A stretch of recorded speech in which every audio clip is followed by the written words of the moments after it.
Investment risk అనేది market ఒడిదుడుకులకు లోబడి ఉంటుంది. ఇన్వెస్ట్ చేసే ముందు అందుకు సంబంధించిన వివరాలను క్షుణ్ణంగా తెలుసుకున్నాకే పెట్టుబడులు పెట్టండి. ఈ కార్యక్రమం నిపుణులు, అనుభవజ్ఞుల సూచనలు, సలహాల మేరకు మాత్రమే నడుస్తుంది. మీ పెట్టుబడులకు ఏబిఎన్ ఆంధ్రజ్యోతి ఎటువంటి బాధ్యత వహించదు.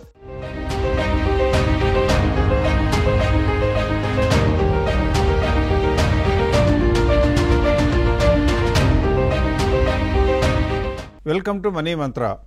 క్యాపిటల్ మార్కెట్లో కానీ, మ్యూచువల్ ఫండ్స్లో కానీ, ఫిక్స్డ్ ఇన్కమ్ ఇన్వెస్ట్మెంట్స్లో కానీ కొద్దో గొప్ప అడిషనల్ ఇన్కమ్ సేఫ్టీతో కాంప్రమైజ్ కాకుండా ఎలా సంపాదించాలో నేర్చుకుంటూ వస్తున్న మనం ఈ వారం అంటే నవంబర్ 14వ తారీఖున మాట్లాడుతున్న సమయానికి మార్కెట్ తీవ్ర ఒడిదుడుకులకి లోనవుతున్నట్లుగాను, అంటే ఒక రకంగా చూస్తే మార్కెట్లో చెప్పేటువంటి కరెక్షన్ అనే నిర్వచనానికి సరితూగుతూ మార్కెట్ తన యొక్క రీసెంట్ పీక్లో నుండి 10% వరకు కూడా పడిపోయింది. ఇంకా కొద్దిగా ఎక్కువ కూడా పడిపోయింది. బోత్ నిఫ్టీ కానివ్వండి, మిడ్ క్యాప్ కానివ్వండి. అందువలన మిగతా అంశాల కన్నా కూడా ఎక్కువ మంది ఇన్వెస్టర్లకి, పొదుపరులకి ఎప్పుడు కూడా ఆదుర్ద ఏర్పడుతుంది. కాబట్టి ఆ ఆదుర్దాన్ని సహేతుకమో కాదో చెప్పాలనే తలంపుతో ఏ విషయాల్లో తెలుసుకోవాలో అవి మీకు తెలియచెప్పడానికి నాతో పాటు యశ్వంత్ కూడా స్టూడియోలో రెడీగా ఉన్నారు. మొట్టమొదటగా మార్కెట్లో కరెక్షన్ అంటే ఏంటంటే, రీసెంట్గా వచ్చినటువంటి హయ్యెస్ట్ పీక్ మార్కెట్లో ఏదైతే ఉంటుందో అక్కడి నుంచి కనుక 10% కరెక్ట్ అయిపోతే అప్పుడు మార్కెట్ కరెక్షన్ చెప్తారు. అది నిఫ్టీలో చూస్తేనేమో ఈ 2 రోజుల్లోనే వచ్చింది, కానీ మిడ్ క్యాప్లో మాత్రం అక్టోబర్ 25వ తారీఖునే రావడం జరిగింది.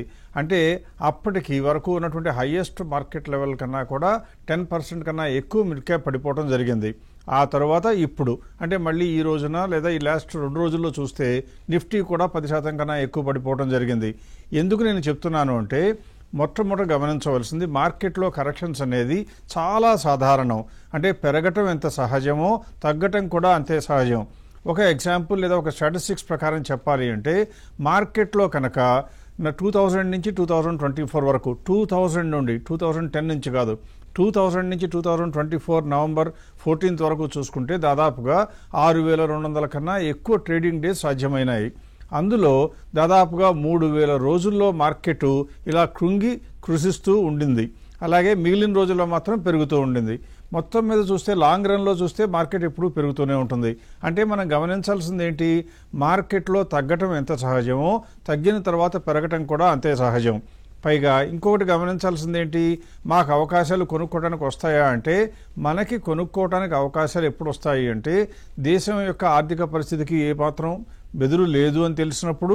మార్కెట్ కనుక తగ్గి వస్తే, మార్కెట్ తగ్గినప్పుడు భయపడేవాళ్ళు స్పెక్యులేటర్లేమో, కానీ లాంగ్ టర్మ్లో ఫోకస్ ఉండి ఇన్వెస్ట్మెంట్ సరిగ్గా చేద్దాం అనుకునే వాళ్ళకి అవి అంది వచ్చిన అవకాశాలుగా గమనించాలి. అంటే కరెక్ట్గా చెప్పాలంటే లో హ్యాంగింగ్ ఫ్రూట్స్గా చెప్తారు. అందువల్ల దాని గురించి ఎక్కువగా భయపడనక్కర్లేదు. పైగా ఆ స్టాటిస్టిక్స్ కూడా మీకు నేను చూపించినట్లయితే మీకు నమ్మకం కలగటమే కాకుండా రాబోయే రోజుల్లో ఎప్పుడైనా మార్కెట్ తగ్గితే తిరిగి నూతన ఉత్సాహంతో మళ్ళీ ఇన్వెస్ట్మెంట్ చేయడానికి ముందుకు వచ్చే అవకాశం ఉంటుంది. అందువల్ల ఇన్వెస్టర్లందరూ తమకి అందుబాటులో ఉన్నటువంటి క్యాష్ మొత్తాన్ని రెడీ చేసుకుని మొత్తం ఇన్వెస్ట్ చేయకపోయినా కొంత గొప్ప ఖచ్చితంగా ఇన్వెస్ట్మెంట్ స్టార్ట్ చేయవలసిన సమయం ఇది అని ఖచ్చితంగా చెప్పాలి. మీరు అనుకోవచ్చు, ఈ ఒక్కరోజే కదా అండి పడింది, ఇంకా చాలా పడిపోతుందేమో అంటారు. చాలా పడిపోయినా కూడా మనం అప్పటి వరకు వెయిట్ చేయక్కర్లేదు. ఇప్పుడే కొంత కొనుక్కోవటం మొదలు పెట్టాలి. ఎందుకో చూడాలి అంటే, నేను ఒకసారి నా స్క్రీన్ షేర్ చేసి అందులో నిఫ్టీ ఎలా ఉండిందో, మిడ్ క్యాప్ ఎలా ఉండిందో, ఎందుకు నేను ఇంత గట్టిగా చెప్పగలుగుతున్నానో వివరించే ప్రయత్నం చేస్తాను. ఇప్పుడు మీరు నా స్క్రీనే కనుక మీరు చూసినట్లయితే ఇందులో కనపడుతున్నది ఏంటంటే నిఫ్టీ కరెక్షన్స్ అండ్ ఆపర్చునిటీస్ అని చెప్తున్నాను. అంటే అర్థం ఏంటి, 2000 నుంచి ఇప్పుడు వరకు చూస్తే మొత్తం అన్ని ట్రేడింగ్ డేస్లో చూస్తే 2958 ట్రేడింగ్ డేస్ ఆ రోజుల్లో కరెక్షన్లో ఉన్నది అని తెలుస్తుంది. ఇక్కడ మీకు అనుమానం రావచ్చు, కరెక్షన్స్ ఉంటే ఎందుకు కొనుక్కోమని చెప్తున్నారండి, కరెక్షన్స్ అని చెప్పారు కాబట్టి కానీ అంటారు. ఇప్పుడు నేను ఏం చేస్తానంటే మీకు అందరికీ కూడా అది ఎందుకో చెప్పడానికి వీలుగా 10% కరెక్షన్ ఉన్నటువంటి సమయాలు ఎన్ని ఉన్నాయో చూసి ఆ సమయాల్లోనే కనుక మనం చూసినట్లయితే 10, 15, 20% కరెక్షన్స్ మాత్రమే గ్రాఫ్లో చూపించమని నేను రిక్వెస్ట్ చేయడం జరిగింది.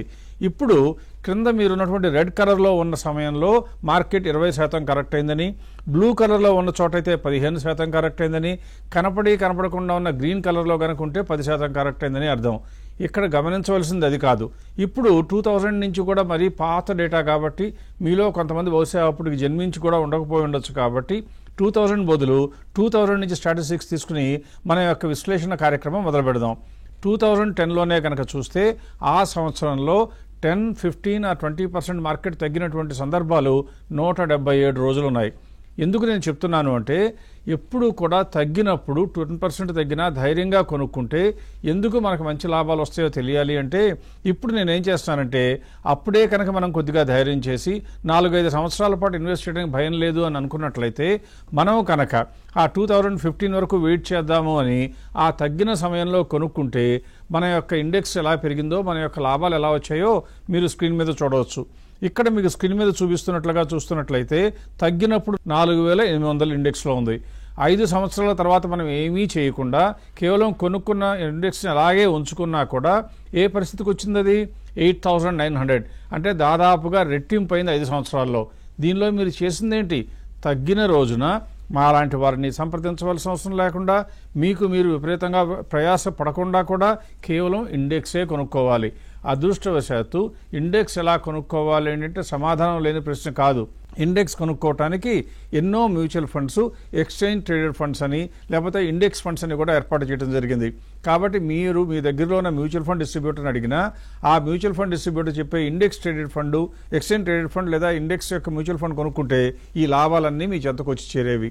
అంటే దాదాపుగా సంవత్సరానికి 15% వరకు అతి తక్కువ ట్యాక్స్ పరిమితిలో. ఆ సమయంలో అయితే ట్యాక్స్ కూడా లేదు, ఎందుకంటే లాంగ్ టర్మ్ క్యాపిటల్ గెయిన్స్ మీద ట్యాక్స్ ఉండేది కదా. కాబట్టి ఇప్పుడు ఇవాళ రోజున మారిన సూత్రం ప్రకారం, మారిన రూల్స్ ప్రకారం 12.5% మాత్రమే ట్యాక్స్ విధించబడుతుంది లాంగ్ టర్మ్ క్యాపిటల్ గెయిన్స్ మీద. అది కూడా ₹1,00,000 కన్నా మీకు దాటినప్పుడు మాత్రమే విధించబడుతుంది. అంటే మీరు చూడవలసింది ఏంటి? 2010లో కొనుక్కుని 2015 వరకు. ఎందుకు కొనుక్కున్నాం 2010లో? మార్కెట్ బాగా పడినప్పుడు మిగతా వాళ్ళందరూ కంగారు పడుతుంటే మనం స్థిమితంగా ఉండి ఆపర్చునిటీ ప్రకారం కొనుక్కుంటే. ఒకవేళ అదే కనుక 20% కరెక్ట్ అయినప్పుడు, అంటే అవుతుందా లేదా అని కాదు, 10% కరెక్ట్ అయింది, కిందకి వెళ్తుందా పైకి వెళ్తుందా ఎవరైనా చెప్పలేము. కానీ ఎక్కువ సార్లు మాత్రం కరెక్షన్లో 50% డేస్ ఉంటాయి. కాబట్టి రాబోయే రోజుల్లో ఇంకా కొద్దిగా కరెక్షన్ వచ్చే అవకాశం ఉంది. అందువల్ల మొత్తం ఇన్వెస్ట్ చేయకుండా కొంత ఇన్వెస్ట్ చేసుకోండి అని మేము సూచించడం జరుగుతుంది. ఇందులో మీరు మమ్మల్ని సంప్రదించక్కర్లేదు, ఏ ఒక్క అడ్వైజర్ని సంప్రదించక్కర్లేదు, ఎవరికి నయా పైసా చెల్లించడం అవసరం లేదు. మీ అంతటా మీరు ధైర్యంగా ఉంటే గత స్టాటిస్టిక్స్ ప్రకారం చూసుకుంటే ఎప్పుడు మంచిగా జరిగిందని తెలుసు కాబట్టి కొనుక్కోవచ్చు అనమాట. ఇప్పుడు అలాగే 2010 అనేది పాత రోజులండి, ఇంకా తర్వాత రోజుల్లో కూడా చూపించండి అంటే ఇప్పుడు నేను ఏం చేస్తానంటే 2010 బదులు 2015లో కూడా చూద్దాం ఒకసారి. 2015లో కూడా చూస్తే 104 డేస్లో ఇలా కరెక్షన్ వచ్చింది. 2015లో కూడా ఇలాగే. ఆ 2015లో కొన్న తర్వాత మళ్ళీ ఒక 4 years 5 years వెయిట్ చేసి 2019 వరకు వెయిట్ చేసామనుకోండి, మన పరిస్థితి ఏమయ్యేదో కూడా ఒకసారి చూద్దాం. 2015లో కరెక్షన్ వచ్చిన టైంలో చూస్తే ఇండెక్స్ 7,600 ఉంటే 2019కి ఎంతకు వచ్చిందండి అదే ఇండెక్స్? 12,000కు వచ్చిందంటే 5,000 కన్నా దాదాపుగా 75-80% 5 సంవత్సరాలు లేదా 4 సంవత్సరాల్లో సంపాదించి పెట్టింది. అంటే మీకు తెలియవలసింది ఏంటంటే ఎప్పుడు కూడా దేశం యొక్క ఆర్థిక ప్రగతి పెరుగుతూ ఉంటుంది, దానికి దర్పణం లేదా రిఫ్లెక్ట్ చేస్తూ ఇండెక్స్ కూడా పెరుగుతూ ఉంటుంది. మధ్య మధ్యలో కుంగుబాటులు ఉంటాయి, ఆ తర్వాత పెరుగుదల చాలా సాధారణంగా వస్తూ ఉంటుంది. ఇదంతా గమనించిన మీరు ఒకవేళ ఇదే కొనుక్కోవాలండి ఇంకేదైనా కొనుక్కోవాలని కూడా అనుమానం రావచ్చు. ఇప్పుడు నేనేం చేస్తానంటే మీకు ఇంకొక స్క్రీన్ కూడా చూపిస్తాను. అంటే ఇది నిఫ్టీలో చూపించినట్లుగానే నిఫ్టీ బదులు మిడ్ క్యాప్ ఇండెక్స్లో కూడా కరెక్షన్ వస్తే మనకి ఎటువంటి అవకాశాలు వచ్చాయో తెలుసుకునే ప్రయత్నం చేద్దాం. ఇందులో మిడ్ క్యాప్ ఇండెక్స్ గ్రాఫ్ చూపించేటప్పుడు మీరు గమనించవలసింది ఏంటంటే 2005 నుండి మాత్రమే ఈ ఇండెక్స్ అనేది ప్రారంభించబడింది. అందుకని 2005 నుండి ఇప్పటి వరకు డేటా తీసుకుంటే అందులో దాదాపుగా 2,600 కేసులు, దాదాపుగా 55% కేసెస్లో మార్కెట్ కరెక్షన్లోనే ఉంది. నిఫ్టీలో అయితే 50%. నిఫ్టీలో కొద్దిగా ఆలస్యంగా వస్తుంది కరెక్షను, కానీ మనకు మంచి అవకాశం వస్తుంది. మిడ్ క్యాప్లో మాత్రం తొందరగా వస్తుంది కరెక్షను. అవకాశాలు అన్నిసార్లు అంత బ్రహ్మాండంగా ఉండకపోవచ్చు. ఆలోచిద్దాం, దాని గురించి కూడా నేర్చుకుందాం. ఇలా 2,598 కేసులో ఉంటే ఇప్పుడు నేను ఏం చేస్తానంటే ఇది కూడా 2010లో కరెక్షన్ ఎప్పుడు వచ్చిందో చూపించమని, అలాగే 10% కరెక్షన్ ఉన్నా, 15% ఉన్నా, 20% ఉన్నా, ఎన్ని రోజులు ఉన్నాయని చూస్తే 184 డేస్ 2010లో ఉంటే అది 2015 వరకు మనం ఓపిక పట్టుకుని ఉంచుకున్నట్లయితే ఎంతవరకు పెరిగిందో చూపే ప్రయత్నం చేస్తున్నాను. ఇక్కడ మీరు రెడ్ కలర్లో ఉన్నటువంటి 20% కరెక్షన్ టైంలో చూస్తే 7,500 ఉన్న ఇండెక్స్ ఎంత? 7,500 ఉన్న ఇండెక్స్ ఆ రోజున మిడ్ క్యాప్లో కొనుక్కుంటే, మళ్ళీ మీరు అడగకండి ఎలా కొంటామండి మిడ్ క్యాప్ అంటే, మిడ్ క్యాప్ మ్యూచువల్ ఫండ్ కొనుక్కుంటే చాలు. అది కనుక కొనుక్కున్నట్లయితే 2015 నాటికి అది దాదాపుగా 14,000కి చేరింది. అంటే దాదాపుగా 90% వరకు పెరిగింది ఒక్క 5 సంవత్సరాల్లో కొనుక్కుంటే. ఈ కొనుక్కోవటానికి మీకు ప్రేరేపించబడిన అంశం ఏంటి? పెద్దగా బ్యాలెన్స్ షీట్లు చూడక్కర్లేదు, టీవీలు చూడక్కర్లేదు, వాళ్ళ మాట వీళ్ళ మాట ఈయన కన్ఫ్యూజ్ అవ్వక్కర్లేదు. మీరు చేయవలసిందల్లా మార్కెట్ కరెక్షన్ మోడ్లోకి వస్తే దేశ ఆర్థిక ప్రగతికి లోటు లేదు అనుకున్నప్పుడు కొనుక్కోగలగటం. ఇలా చేయటం అనేది చాలా మంచి పరిణామంగా చెప్పాలి. ఇప్పుడు ఇలా వివరాలు అంటే 5 సంవత్సరాలు 10 సంవత్సరాలు వెయిట్ చేస్తే బ్రహ్మాండమైన రిటర్న్స్ వస్తున్నాయి, అది కూడా ట్యాక్స్ తక్కువ రేటుతో అని తెలుసుకున్న మనం గమనించాల్సిందంటే ఇంకా కొద్దిగా సునిశ్చితంగా పరిశీలించి ఇలా ఓవరాల్గా గ్రాస్ లెవెల్లో చెప్పే కన్నా మీకు మరికొన్ని వివరాలు అందిస్తే నమ్మకం ఇంకా పెరుగుతుందనే ఉద్దేశంతో ఇప్పుడు మీకు ప్రజెంట్ చేసే డేటా మళ్ళీ నిఫ్టీలో గురించే చెప్తున్నాను. అంటే ఒకవేళ మార్కెట్ తగ్గినప్పుడు నిఫ్టీ కొనుక్కోండి అన్నాను. నిఫ్టీ కొనుక్కోవడానికి మ్యూచువల్ ఫండ్స్ ఎలాగో ఉన్నాయనుకున్నాం. ఎంతెంత లాభాలు వస్తాయో, ఎలా లాభాలు లెక్కించడానికి వీలవుతుందో కూడా చూపించడానికి వీలుగా ఇప్పుడు మీ ఎదురుగా నేనేం చేస్తానంటే ఈ 2010 తీసుకుని ఆ 2010లో కూడా ఫస్ట్ క్వార్టర్లో ఉన్నటువంటి మార్చి నెలలో కరెక్షన్ వచ్చినట్టుగా కనపడుతుంది. కాబట్టి ఆ మార్చి నెలలో వచ్చిన కరెక్షన్ ఎన్ని రోజులు వచ్చినాయో మొత్తం చూపించమంటే 15%, 20% కరెక్షన్ ఉన్నాయి. మొత్తం చూస్తే 21 కేసులు ఉన్నాయని తెలుస్తుంది.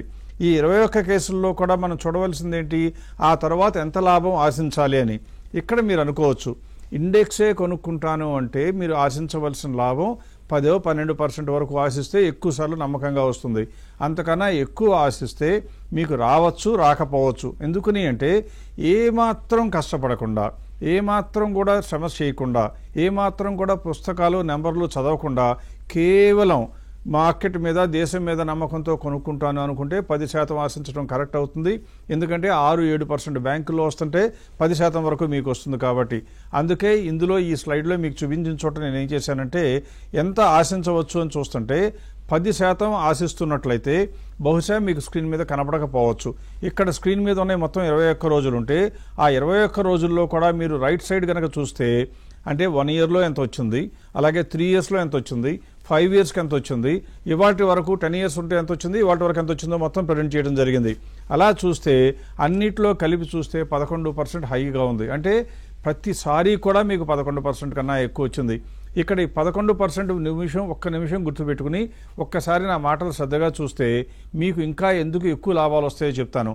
ఇక్కడ చూపించిందంతా కూడా నిఫ్టీ కొనుక్కుంటే అంటే నిఫ్టీలో మాత్రమే వచ్చిన తేడా. కానీ నిఫ్టీలో ఉన్నటువంటి మ్యూచువల్ ఫండ్స్ కనుక మీరు కొనుక్కుంటే ఆ కంపెనీలన్నీ ఆ మ్యూచువల్ ఫండ్స్ కొంటాయి కాబట్టి వాటిపై వచ్చే డివిడెండ్ అంతా కూడా వాళ్ళకే చెందుతుంది. కాబట్టి మీ రిటర్న్ దానికన్నా కూడా 1.5% దాదాపుగా ఎక్కువ ఉంటుంది. అంటే ఇక్కడ చూపించిన 11% బదులు 12.5% వస్తుంది. గతంలో మన ప్రోగ్రాంలో సూచించినట్లుగా మీరు కనుక ఈ మాత్రం చేయటానికి ఒక మ్యూచువల్ ఫండ్ డిస్ట్రిబ్యూటర్ అవసరం లేదు, మేము అక్కర్లేదు. కాబట్టి ఎవరి సహాయం తీసుకోకుండా మీ అంతటా మీరే డైరెక్ట్ ప్లాన్లో ఇన్వెస్ట్ చేస్తే ఇంకొక 1% ఎక్కువ వస్తుంది. అంటే ఇక్కడ చూపించిన దానికన్నా 2.5%, అంటే దాదాపుగా 13.5% వచ్చేది 2010లో పెడితే. ఇప్పుడు మనం ఇంతకు ముందే ఎగ్జాంపుల్లో చూసినట్లుగా 2010లో కాకుండా 2015లో కనుక మార్కెట్ తగ్గిన సమయంలో ఇన్వెస్ట్ చేస్తే అప్పుడు ఎంత వచ్చేదో చూస్తూ నేనేమంటున్నానంటే 10% కాదు, మొత్తం మీద చూస్తే 12% ఎన్నిసార్లు వచ్చిందో చూపించమంటే 104 రోజుల్లో కరెక్షన్ ఉంటే ఆ సంవత్సరంలో మళ్ళీ చెప్తున్నాను 2015లో 104 డేస్లో మార్కెట్ 10% కానీ 15% కానీ కృంగి ఉన్నది. ఆ సమయంలో ఇన్వెస్ట్ చేస్తే మనం ఆశించినటువంటి 12% రిటర్న్ రావాలి అంటే అది కూడా ఎప్పుడు ఈ డివిడెండ్స్ ఇవన్నీ కలపకుండా అంటే మొత్తం కలిపితే 14.5% రిటర్న్ అనమాట. 14.5% పర్ ఇయర్కి ఎక్స్పెక్ట్ చేస్తే 104 రోజులు మనకు అవకాశం ఉంటే అందులో 100 రోజుల్లో మీ ఇష్టం వచ్చినప్పుడు ఏ రోజు మొదలుపెట్టినా కూడా మీకు అంత రిటర్న్ వచ్చింది. అంటే మీకు ఏమర్థం కావాలి, మార్కెట్లో లాభం సంపాదించాలి అంటే కృంగినప్పుడు ఇండెక్సే కొనుక్కున్నా కూడా ఆ లాభం వస్తుంది. ఇక్కడ మీకు ఇంకొక సందేహం కూడా రావాలి, తెలుసుకుని తీరాలి. ఏమిటి అంటే ఎవ్వరి సహాయం లేకుండా కేవలం సమాచారం సహాయంతో మీ అంతటా మీరే నిర్వర్తించుకుంటేనే ఇంత లాభం వస్తుంటే ఒకవేళ మార్కెట్లో ప్రొఫెషనల్స్గా పిలిపించబడుకునే వాళ్ళు లేదా మ్యూచువల్ ఫండ్ మేనేజర్లు, అది కూడా నేనేం చెప్తున్నాను, ఒక ప్రైవేటు వ్యక్తులు మాలాంటి వారు వేరొకరు ప్రైవేటు వ్యక్తుల్ని ఆశించకుండా మ్యూచువల్ ఫండ్ మీద మీకు అపారమైన నమ్మకం కనుక ఏర్పడి ఉన్నట్లయితే ఆ మ్యూచువల్ ఫండ్లో కూడా ఏది కొనుక్కోవాలో ఇప్పుడే మీకు చూపిస్తాను. అంటే ఒకసారి నేర్చుకున్నట్లయితే అలా తగ్గినప్పుడు ఎవరినో అడిగే బదులు మ్యూచువల్ ఫండ్లో మీ అంతటా మీరే కొనుక్కునే డైరెక్ట్ ప్లాన్స్ కొనుక్కుంటే లాభాలు ఇంకా ఎక్కువ వస్తాయి. ఇప్పుడు మీకు స్క్రీన్ షేర్ చేసి అందులో 2010 మార్చిలో కనుక మనము ఇండెక్స్ కరెక్షన్ అయినప్పుడు ఏం కొనుక్కోవాలి అంటే ఇండెక్స్ బదులుగా లేదా నిఫ్టీ బదులుగా మిడ్ క్యాప్ బదులుగానే మ్యూచువల్ ఫండ్స్ కొనుక్కుంటే ఎలా ఉంటుందో చూపించే ప్రయత్నం చేస్తున్నాను. ఇప్పుడు మీరు స్క్రీన్ కనుక చూసినట్లయితే ఇందులో మీకు కనపడుతున్నది ఏంటంటే 3/1/2010 అంటే మార్చి 1, 2010 నాడు కనుక ఉన్న మ్యూచువల్ ఫండ్స్ని ఆ రోజు స్టార్ట్ అయిపోయిన మ్యూచువల్ ఫండ్స్ కొనుక్కున్నట్లయితే దాదాపుగా 7-8 ఆ రోజు స్టార్ట్ అయిన మ్యూచువల్ ఫండ్స్ ఆ రోజుకి మన్నికలో ఉన్నాయి కనపడుతున్నాయి. అవి కనుక చూసినట్లయితే ఆ రోజు నుంచి ఈ రోజు వరకు చూస్తే మ్యూచువల్ ఫండ్స్ ఎంత రిటర్న్ ఇచ్చాయి? 17, 20, 20, 17, 16. అదే సమయంలో ఇండెక్స్ ఎంత వచ్చింది? కేవలం 13%. అంటే మ్యూచువల్ ఫండ్స్ సంవత్సరానికి 4 నుంచి 5-7% వరకు మీకు అదనంగా సంపాదించాయి. ఇక్కడ మళ్ళీ మీకు అనుమానం రాకుండా ఒక 2010 కాకుండా 2015లో కూడా చూద్దాం, 18లో కూడా చూద్దాం. 2015లో కూడా చూసినట్లయితే జూన్లో చూసినా కానీ 2015 జూన్లో కనుక స్టార్ట్ చేసి మనం పోర్ట్ఫోలియోని మ్యూచువల్ ఫండ్స్లో స్టార్ట్ చేసి ఉన్నట్లయితే ఎలా ఉండేదో ఒక్క నిమిషంలో మీ స్క్రీన్ ముందుకు వస్తుంది. ఇప్పుడు జూన్ 2015 నుంచి కనుక ఈ రోజు వరకు చూసినట్లయితే అంటే దాదాపుగా అక్టోబర్ 1 వరకు చూసినట్లయితే ఇండెక్స్ కన్నా మ్యూచువల్ ఫండ్స్ ఎంత బ్రహ్మాండమైన రిటర్న్స్ ఇచ్చాయో చూస్తే ఇండెక్స్ ఏమో 14.21 ఇస్తే ఇవన్నీ 17, 18, 19 అంటే దాదాపుగా 5% వరకు ఎక్కువ సంపాదించాయి. అంటే 2010లో మ్యూచువల్ ఫండ్స్లో పెట్టినా ఎక్కువ వచ్చాయి, 15లో పెట్టినా వచ్చాయి. ఇప్పుడు ఆఖరిగా ఇంకొక సంవత్సరం కూడా చూద్దాం, ఎందుకంటే 18లో మ్యూచువల్ ఫండ్స్ కొద్దిగా దెబ్బతిన్నాయని అందరూ చెప్తా ఉంటారు కాబట్టి 18 మార్చిలో కనుక మనం స్టార్ట్ చేసి ఉన్నట్లయితే అప్పటి నుంచి ఇప్పుడు వరకు కూడా అంటే కరెక్షన్ ఉన్న టైంలో 2018లో కూడా మనం స్టార్ట్ చేస్తుంటే ఎలా ఉండేదో చూపించమంటే దాదాపుగా ఒక్క మ్యూచువల్ ఫండ్ తప్ప డిఎస్పీ మిడ్ క్యాప్ తప్ప మిగిలినవన్నీ కూడా బ్రహ్మాండమైన రిటర్న్స్ ఇచ్చాయి. ఇందులో మీరు గమనించవలసిన ఒకే ఒక్క సూత్రం ఏంటంటే మార్కెట్ కృంగినప్పుడు పెద్ద లార్జ్ క్యాప్ మ్యూచువల్ ఫండ్స్ కన్నా కూడా మిడ్ క్యాప్ కొనుక్కుంటే మీకు ఎప్పుడూ కూడా చాలా ఫాస్ట్గా రిటర్న్స్ క్యాచప్ అవుతాయి. అందువల్ల నేను చూపించినవన్నీ ఏంటంటే మిడ్ క్యాప్లో అందరికీ తేలిగ్గా అందుబాటులో ఉండే ఫండ్సే చూపించాను. ఇలా నేర్చుకున్న మీరు మార్కెట్ పైన ధైర్యం కోల్పోవక్కర్లేదని అర్థమైంది. ఇప్పుడు నేనేం చేస్తానంటే ఇదే చొరవ తీసుకుని మీరు కనుక ఒకవేళ మ్యూచువల్ ఫండ్స్ కన్నా ఇంకా ఏదైనా మెరుగైన ఆల్టర్నేటివ్ ఉందా, దానికోసం మేము ఏమేం చేస్తే బాగుంటుంది అనుకుంటే దానికి సరైన ఎక్స్ప్లెనేషన్ దిశానిర్దేశం చేయవలసిందిగా యశ్వంత్ని రిక్వెస్ట్ చేస్తాను. సో ప్రసాద్ గారు ఇప్పుడు వరకు నిఫ్టీ గురించి చెప్పున్నారు, మ్యూచువల్ ఫండ్స్ గురించి చెప్పున్నారు, అఫ్ కోర్స్ ఆ యొక్క ఆల్ఫా గురించి అంటే ఇండెక్స్ కంటే ఎంత పర్సంటేజ్ ఎక్కువ రిటర్న్ మ్యూచువల్ ఫండ్స్లో సంపాదించచ్చో చెప్పారు, చూపించారు కూడా. సో ఇన్ జనరల్ మనం ఏం అర్థం చేసుకోవాలంటే ఈచ్ పర్సంటేజ్ అంటే 1, 2, 3% అయినా కూడా each percentage point matters a lot. ఎందుకంటే ఒక 25 lakhs ఇన్వెస్ట్మెంట్ మీద 20 years కనుక హోల్డ్ చేసుకున్నట్లయితే ఒక్కొక్క 1% పాయింట్ యొక్క వాల్యూ 50 lakhs అంటే ఆల్మోస్ట్ అంత పెద్ద మొత్తం. అంటే 2% అంటే ఎక్కువ, ఇంకో అడిషనల్గా 1 crore, 2.5, 3% వచ్చేసరికి 1.5 crores ఇలా పెరుగుతూ ఎక్స్పోనెన్షియల్గా పెరుగుతూ ఉంటుంది. సో ఇప్పుడు చాలామంది నెక్స్ట్ ఇప్పుడు మ్యూచువల్ ఫండ్స్ కూడా వెళ్ళి తిరిగి స్టాక్సే కదండి కొనేది. How to identify certain stocks, లేకపోతే స్టాక్స్లో కూడా ఎటువంటి డైరెక్షన్స్, ఇన్స్ట్రక్షన్స్ ఫాలో చేస్తే నాకు కూడా ఈ నిఫ్టీ కంటే 1, 2, 3, 4, 5% ఎక్స్ట్రా ఎలా వస్తుందో అర్థం చేసుకునే ప్రయత్నం చేద్దాం. సో నా స్క్రీన్ షేర్ చేస్తూ ఇన్ జనరల్ అసలు అప్రోచ్ ఎలా ఉండాలి, స్టాక్స్లో ఫస్ట్ ప్రైసెస్ పెరిగి తర్వాత అర్నింగ్స్ పెరుగుతాయా, లేకపోతే అర్నింగ్స్ పెరిగాక ప్రైసెస్ క్యాచప్ అవుతాయో లేదో ఒకసారి చూసే ప్రయత్నం చేద్దాం. సో ఇక్కడ చూసినట్లయితే ప్రసాద్ గారు ఇందాక చెప్పున్నారు నిఫ్టీ 50 ఇప్పుడు ఇవాల్టి నాటికి ఆల్మోస్ట్ 10%కి పడినట్టుగా అంటే కరెక్షన్ టెరిటరీలోకి ఎంటర్ అయినట్టుగా మనం అందరం చూస్తున్నాం. సో ఇటువంటి సమయంలో ఇన్వెస్ట్ చేయాలి అని తెలుసుకున్నాం. బట్ ఎక్కడ ఇన్వెస్ట్ చేయాలి, స్పెసిఫిక్గా స్టాక్స్లో కూడా ఎటువంటి స్టాక్స్ వైపు చూడాలని మీరు అడగాలి నెక్స్ట్ వచ్చే question. So where to invest అంటే ఫస్ట్ ఐడెంటిఫై చేసుకోవాల్సిన కైండ్ ఆఫ్ మెయిన్ క్వశ్చన్ ఏంటి అంటే do prices chase earnings or reverse. అంటే ఫస్ట్ ఎర్నింగ్స్ పెరిగాక ప్రైసులు పెరుగుతాయా, లేకపోతే రివర్స్ ప్రైస్ వచ్చేసాక తర్వాత ఎర్నింగ్సే దాన్ని క్యాచప్ చేసుకుంటూ వస్తుందా అని తెలుసుకునే ప్రయత్నం చేద్దాం. So first and foremost there are certain things that we need to understand. Index పడినప్పుడు ఆల్మోస్ట్ అన్ని స్టాక్స్ ఎన్ని ఎర్నింగ్స్ బాగున్నా, ఎంత ఫోర్కాస్ట్ బాగున్నా, ఎంత కార్పొరేట్ గవర్నెన్స్ బాగున్నా సఫర్ అవుతాయి.